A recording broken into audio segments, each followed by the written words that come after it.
Shalom bien-aimés, je suis très heureux de vous retrouver pour cette nouvelle vidéo dans laquelle je vous partage un nouvel enseignement intitulé « Marcher dans l'amour ». Nous lisons dans Ephésiens chapitre 5, premier et deuxième verset ceci. « Devenez donc les imitateurs de Dieu comme des enfants bien-aimés et marchez dans la charité à l'exemple de Christ qui nous a aimés et qui s'est livré lui-même à Dieu pour nous comme une offrande et un sacrifice de bonne odeur. » Christ s'est livré comme une offrande et un sacrifice de bonne odeur et nous devons suivre son exemple afin de marcher dans l'amour. Parce que l'amour est fondamental dans la vie chrétienne. La plus grande crise que l'humanité connaît aujourd'hui, ce n'est pas la famine, ce n'est pas non plus les différents fléaux tels que le sida, mais c'est la crise d'amour. Pourquoi les gens s'entretuent à gauche et à droite? C'est parce que les gens manquent de l'amour. Et le Seigneur nous demande de marcher dans l'amour. Pourquoi devons-nous aimer? Pourquoi devons-nous vivre une vie d'amour? Pourquoi devons-nous marcher dans l'amour? La première chose, c'est que Dieu qui nous a créés est lui-même amour. La Bible dit dans 1 Jean chapitre 4, 7e et 8e verset, « Si vous êtes nés de Dieu, aimez-vous les uns les autres, car Dieu est amour. » Si nous sommes nés de Dieu, si nous portons l'ADN de Dieu, si nous portons les caractères génétiques de notre Père qui est Dieu, nous devons ressembler à Dieu. Et ressembler à Dieu, c'est nous aimer les uns les autres. L'amour, c'est le symbole des enfants de Dieu. Si nous étions dans un magasin, pour que nous soyons appelés enfants de Dieu, nous porterions tous le nom de l'amour. C'est comme dans un magasin où tous les produits sont étiquetés amour, amour, amour pour reconnaître les enfants de Dieu. Et cela est fondamental parce que l'amour, c'est la nature de Dieu, c'est l'essence même de Dieu.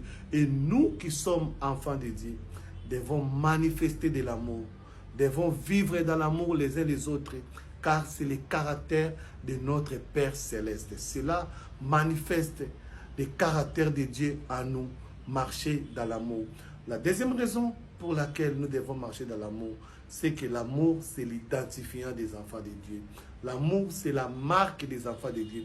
Écoutez ce que le Seigneur Jésus dit dans le livre de Jean au chapitre 13, le verset 35e. Il est écrit ceci.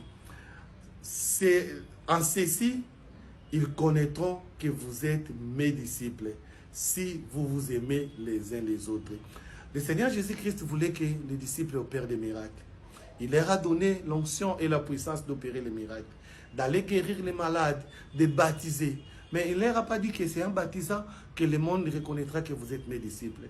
Il ne leur a pas dit que si vous prêchez, que vous crachez les feux comme des dragons, c'est alors que le monde connaîtra que vous êtes mes disciples. Il ne leur a pas dit non plus, lorsque vous ressusciterez les morts, c'est alors qu'on saura que vous êtes mes disciples. Mais il va leur dire une chose importante. Si vous vous aimez les uns les autres, c'est alors que le monde saura que vous êtes mes disciples. C'est bien de prêcher, c'est bien d'opérer des miracles, mais ce qui fait que nous soyons appelés des disciples du Seigneur, c'est lorsque nous nous aimons les uns les autres. Parce que les miracles, le diable aussi peut l'accomplir. Le diable aussi peut guérir les malades. Le diable aussi peut ressusciter les morts.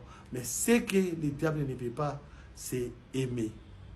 Et si nous nous aimons les uns les autres, c'est alors que nous serons les disciples de notre Seigneur Jésus-Christ. La troisième raison pour laquelle nous devons aimer, c'est que c'est un ordre du Seigneur. Quand nous lisons dans les livres de Matthieu, Matthieu chapitre 22, du 36e au 38e verset, voire même 39e verset, la Bible dit ceci. Le plus grand des commandements, c'est d'aimer Dieu de tout son cœur, de toute son âme et de toutes ses pensées. Mais un autre commandement qui lui est similaire, c'est d'aimer son prochain comme soi-même. Qu'est-ce que signifie aimer son prochain comme soi-même? C'est mettre son prochain à la même échelle que soi-même. Manifester de l'amour vis-à-vis de son prochain comme l'on voudrait que l'on soit traité.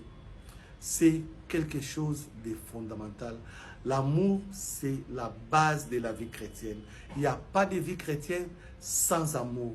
Il n'y a pas de vie en Christ s'il n'y a pas d'amour. Voilà pourquoi nous devons nous aimer. C'est un ordre du Seigneur. Et puisque c'est un ordre du Seigneur, nous devons obéir à Dieu. Et obéir à Dieu, c'est obéir à ses commandements. Quel est ce commandement? C'est d'aimer les prochains comme nous-mêmes. Quand est-ce qu'on devient un véritable chrétien? C'est quand on développe cette capacité à aimer son prochain comme on s'aime soi-même. Nous serons grands lorsque nous arriverons à mettre notre prochain sur les mêmes diapasons que nous-mêmes. Lorsque nous arriverons à aimer notre prochain avec la même quantité d'amour que nous nous aimons nous-mêmes, c'est alors que nous serons véritablement appelés fils de Dieu très haut. C'est alors que nous serons engendrés de notre Père et nous manifesterons son caractère. Voilà pourquoi je vous invite, bien-aimés, à commencer dès aujourd'hui à aimer votre prochain comme vous-même. Quand nous lisons l'apôtre Paul encore, dans les livres des Romains, au chapitre 13e, le verset 8e, il dit, ne devez rien à personne, si ce n'est de vous aimer les uns les autres. Ne devez rien, si ce n'est de vous aimer les uns les autres. C'est fondamental d'aimer son prochain. C'est fondamental de manifester de l'amour pour son prochain. C'est fondamental de marcher dans l'amour tous les jours de sa vie sur cette terre. Parce que l'amour nous donne des fruits jusqu'à l'éternité. Ce que nous faisons par amour pour les autres, notre marche de l'amour a une rémunération jusqu'à dans l'éternité. Si Dieu le voudra, nous allons continuer prochainement pour voir comment marcher réellement dans l'amour tel que le Seigneur nous le demande. Que Dieu vous bénisse, que Dieu bénisse vos familles. N'oubliez pas de vous abonner sur notre page Facebook, Les Bons Bergers, ou si vous avez un compte YouTube, allez sur Milaou TV, abonnez-vous, ou sur TikTok, Fils et Judith Milaou. Que la paix de Dieu soit dans vos familles et que Dieu vous comble de toutes ses grâces dans le nom puissant de notre Seigneur Jésus-Christ. Amen.